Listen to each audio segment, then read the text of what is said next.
Yeah, maybe you do, but I know where you can go. Hello there, Nate Jackson, Criterion Collection reviewer guy, back at you again with another Powell and Pressburger joint. This one's called I Know Where I'm Going, and it's number 94 in the Criterion Collection. And sadly, I can't say much positive about this one. And let's give the stats. 1945, 91, of course, before our second Powell and Pressburger in a row, but before Black Narcissus, of course. Apparently that's how Criterion does things. So let's talk about the plot. So basically it's about this woman, Joan Webster, played by Wendy Hiller from Pygmalion. And she's set to marry this rich lord who lives on this island in, I think, Scotland or something. In the beginning of the film, she's talking with her dad, who she keeps calling darling. Like, I thought, is that her husband or her ex or something? Like, why does he call her daddy darling? She seems like she's really, and in the beginning of the movie, it seems like she's really, she's set up for a slap bang of a comedy kind of thing, but it's a rom-com at best. It starts off with the credits are set up, really brilliant credits. Like they show it's written on a gate and on a school board and stuff like that, as they show Joan growing up, and narrator showing she knows where she's going. And that phrase, oh god, because by the time she's on the train, she takes this train out. And they play this, and I guess the song has an anthem, like a theme song, and it's just the most annoying thing. I know where I'm going, and I know. Good. Oh, good. That only sealed the deal as to how I lost interest with this movie from that theme song. And so I just watch it, and so she gets to this island, or she gets to this place, and she's trying to cross this river or this ocean, and she can't because of the storm, and so she has to stay on this isle of Killoran, and she meets this guy, what is his name? It's played by Roger Livesey, the naval officer, who's named Torquil McNeil, and he's stranded there too, and he and his ex-lover, what's her name? Catriona. And she meets the people, Joan meets the people there, especially Mr. Torquil. Torquil. We'll just call him Torquil. It's like NyQuil, except a little more tor in it. And so they meet, and they become good. They become friends, and at the same time, she starts to, she's getting attracted to him, and so she feels like it's best if, she tries to distance herself. She tries to run away and, get to the island and pay people to get her to the island, but he's like, no, don't go. You can't have the storm. The storm just keeps hitting them and hitting them. And so, she finally, eventually, much later in the film, she eventually, pays the boy to take him on the boat, and he hijacks it, and he gets on. So they're both on the boat, and they're on this huge storm, which I thought, okay, and I suddenly picked up a little interest because they're on, they get in this storm, like this eye of this hurricane kind of thing, and it's a combination of real footage, I get them in the ocean, as well as them on a sound stage, and this is when I thought, okay, Powell and Pressburger are doing it again, here we go, and it's just it's total action, and they're suspenseful. Wendy Hiller is getting soaked, and Roger Livesey's getting soaked. They're trying to start the engine again, and I thought, okay, and they're just getting water thrown on them, and I thought, okay, this is where the action begins. And but they start the thing, and they get away from it, and they come back, and so they come back, and finally, she decides to finally it's clear, and so they have to say goodbye, and she asks him for a kiss goodbye, and they do, and it's this passionate kiss, and I guess they think, oh, we won't talk about it. So she leaves for the island. So he goes back and he enters this castle that had a curse, apparently had a curse on it. And she wanted them to go in. She wanted him to accompany her, but because he was the laird, he could never cross the threshold because he owned it or something. And I guess he thought her husband to be, whom I assume we never see in the film, only leased it. She thought that he had owned it, but I guess he had leased it from Torquil. And so at the end of the film, he decides to finally cross the threshold, and then we hear the narrator, I guess it was his mother or something, tell him about the curse and about these people who, I guess, cross the threshold, and anyone who crossed the threshold who would be chained to a woman for the rest of her life, or his life rather. And shortly after he finds the curse etched in stone, he hears these pipers who are playing the song that Torquil asked Joan to play for him when she got to the island or something like that. And she sees Joan marching back to him, and they embrace, and she's like, oh, I can never leave you. I don't want to go. I wanted you to teach me how to fish and all that, and oh, God. I know exactly where you're going. Ha, ha, ha, ha. Apparently in the supplements it says Powell and Pressburger wrote the script in a week, the screenplay in a week, and it shows. Now, to be fair, it's not a bad movie. It's not. But it just, the whole, it's just, I don't know. Because I think the cinematics and dramatics of the Red Shoes and Black Narcissus really spoiled me. The fact that they neither necessarily have a happy ending. And I think that's what I really started to pick up on. And this one does have a happy ending, It's commonly referred to as a fairy tale. The word fairy tale commonly is heard in the script, and I mean not the script, but the photos here in the essay and in the supplements, which we're gonna have to talk about because yeah. So anyway, yeah. Sadly, because I watched these in order of things, I feel like this one let me down. Of course, this was their earliest. This is the earliest they've done. The order is first this one, then Black Narcissus, then Red Shoes, and so to watch these backwards, it really just kind of put me in this place where I can't really like this movie as much as the others. Possibly because it's a romantic comedy, and it's barely funny too. I guess it's it's remotely cute. It's cute if anything, but it just really doesn't move me. That being said, as far as rating it goes, I don't have the heart, because it's Powell and Pressburger, and because I love Red Shoes and Black Narcissus. I don't have the heart to give this anything less than a B-, and that's what I'm going to give it, a B-. It's a movie. It's a good movie. It's not like, oh, this sucked, I hated it.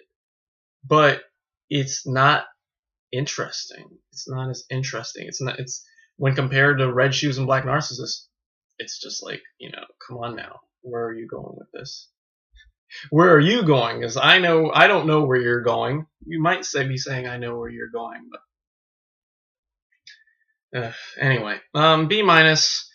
Yeah, it's worth a shot, but to me, honestly, it just doesn't move the man. Doesn't move this man right here.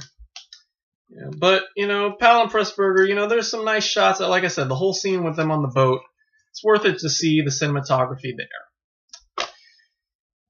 And then there are the supplements. So I'm watching them in order of they appear in the menu from top to bottom. And it starts, the first thing I see are a bunch of press photos, behind the scenes photos that I guess Michael Powell took. And it's an essay narrated by his widow, Teresa. What is her name on here? Teresa Schoonmaker Powell. And I thought, okay, that's interesting, kind of cool. You know, I mean, she talks about things. And then, but at the same time, I would kind of prefer just to see the shots on my own, you know. Because right after that, the next one is home movies that Powell shot while he was in Scotland, and they're narrated by Thelma as well. And I thought, okay, save the narration for this. You know, I want to see a film. I mean, especially if it's a silent film. You know, there's it's just a little like 8mm film or whatever it is. You know, we can have some narration on that. You know, it's totally fine. And that was cool. You know, I mean, nothing too interesting, but it's cool to see. You know, always cool to see behind the scenes footage of any film. You know. And I don't think it even was for I Know Where I'm Going. Did it say? It said it was from. Nah, it doesn't say. It doesn't say at all. No, home movies from one of Michael Powell's Scottish expeditions. So it was just a trip. He was going to survey the land, I guess. All right. So then there's then the next thing is excerpts from Michael Powell's 1937 film The Edge of the World with commentary in the 1978 documentary Return to the Edge of the World. Starts off with the 1978 documentary, which features Michael Powell going into this movie theater, and he talks about the Edge of the World a little bit. Then it plays about a 12-minute clip from the Edge of the World, maybe 14-minute clip from the Edge of the World, but there's no there's no setup or anything like that. It just plays you the clip, and I just was lost. I don't know what I was like. What the hell am I watching? You know, what's going on? Who's this? Who's that? You know. I need a setup. I need to know what I'm looking at, you know. And I guess there's commentary, but then again, I wouldn't hear the dialogue, you know, if I had the commentary over it. So it's like pick your poison. Get bored, get confused, or get overeducated about a movie that isn't even in the Criterion Collection. This Edge of the World isn't even in it yet. Yeah, so and then we get to I Know Where I'm Going Revisited, a.k.a. Nancy Franklin talks her ass off. Those of you who don't know, Nancy Franklin was apparently the TV critic of The New Yorker before Emily Nussbaum decided to grace us all with her presence. That's sarcasm, by the way. For those of you who don't know, and I'm sure none of you know because I don't talk about my experience with The New Yorker, I hate Emily Nussbaum with a passion. Her writing is just disgusting. And it's so one-sided, and it's so hypocritical, if that's even a word. And yeah. So to feature this Nancy Franklin woman talk about how this movie changed her life, and not even really say exactly how it changed her life, but rather just go about playing excerpts from Rhapsody in Blue in her office, and then going and then talking to people, and then just talking to great lengths about how much she knows about the film, and not how it changed her life. You know, it's like, good God, this is so fucking hipster. I mean, it's so fucking New Yorker, it's not even funny. It's sad because I want to read the New Yorker. I actually bought the complete New Yorker, which has like all the issues from the first one to like 2008 or something like that. You know, and so to know that I'm going to have to experience Nancy Franklin's writing kind of scares me, because after seeing her in this film, this little half-hour thing, it just kind of shows me she's really fucking uppity, and I can't stand that. To say nothing, of course, of Martin Scorsese's in it. Oh God, Martin Scorsese. Fucking sick of Martin Scorsese and his big ass eyebrows. Talking about how he loved this movie. I'm like, shut up. There's barely any making of. I don't know why they tout it as a making of. It's just people talking about the film. That's all it is. It's cool to see Petula Clark talking about it, and of course Dame Wendy Hiller, they have archival interview with her. That's nice, of course. That's very nice, to see people who are actually involved with the film. But then you just get a bunch of people who've seen the film a billion times, watch it, who have it on in their TV, their living rooms 24/7. Just shut up, go away. Nobody wants to see your ass. It's so fucking Criterion. And here's, there's where you are. That's so fucking Criterion of you. And I hate to use that as an adjective, because I think it demeans the Criterion Collection. I don't think they really need that. But at the same time, they've got it coming to them. I gotta say they got it coming to them. They're gonna pull, if they're gonna add shit like, you know, I Know Where I'm Going Revisited. Oh, and of course there's an essay. Then there's a photo essay narrated by Nancy Franklin, which, you know, which shows like the locations. And I was like, you know what, fuck it, I'm not even gonna do this. So you can watch it. You can rip me a new asshole if you want, because if you really love this movie and you really love Nancy Franklin and all that, but you know, this is just one guy's opinion, and you know, what are you gonna say? I mean, but like I said, B-, because Powell and Pressburger, you know, I'm anxious to see their later stuff. Maybe it's just not their best one. You know, Red Shoes, yes. Black Narcissus, oh yes. I Know Where I'm Going. Well, you tried, guys. You tried. At least you got him in a boat, got him wet. You know, cool, and nice close-ups as always. You know, lighting shots, but you know, it's like, come on now, bring it in color and we'll talk. Maybe that's it. They just need a little color. They need a little splash of color. So yeah, B-, good, pretty okay movie. You know, not the greatest, but sucky, more or less sucky supplements. So yeah, And finally, that's it. Good God, I didn't know I'd be rambling on about this one. So thanks for watching. Tomorrow, Written on the Wind. No, not tomorrow. That's not tomorrow. Tomorrow is All That Heaven Allows. Yes. No, Sunday. Sunday is Written on the Wind. Written on the Wind. And then Monday, Do the Right Thing. Please, baby, please. I really hope that's the movie I'm quoting. Please, baby, please, baby, please. Tuesday, La Aventura. And Wednesday, Rolling Stones, Give Me Shelter, which we will be doing Wednesday. It's only 91 minutes. And, I mean, unless these supplements are going to take forever. But, you know, honestly, I mean, if I don't like the song, I mean, like, because there's a lot of Stone songs I don't even like Ruby Tuesday or, you know, or Under My Thumb, you know, or Painted Black. You know, I'm not going to be really interested in seeing those performances, so we might just skip them. But, you know, honestly, I don't know. It's this, I mean, there's some bonus features. I've never before seen footage. Anyway, we'll talk about that later. Anyway, this is going on too long. So yeah, so thanks for watching. Thanks for watching.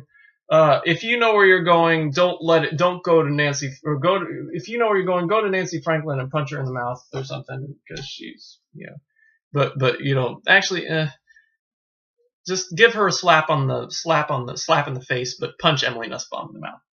And we will see you tomorrow for All That Heaven Allows. This version, not the 2004 version. I've tried, and maybe we'll come back to it, but, you know, we'll see what happens. Anyway, until then, good night.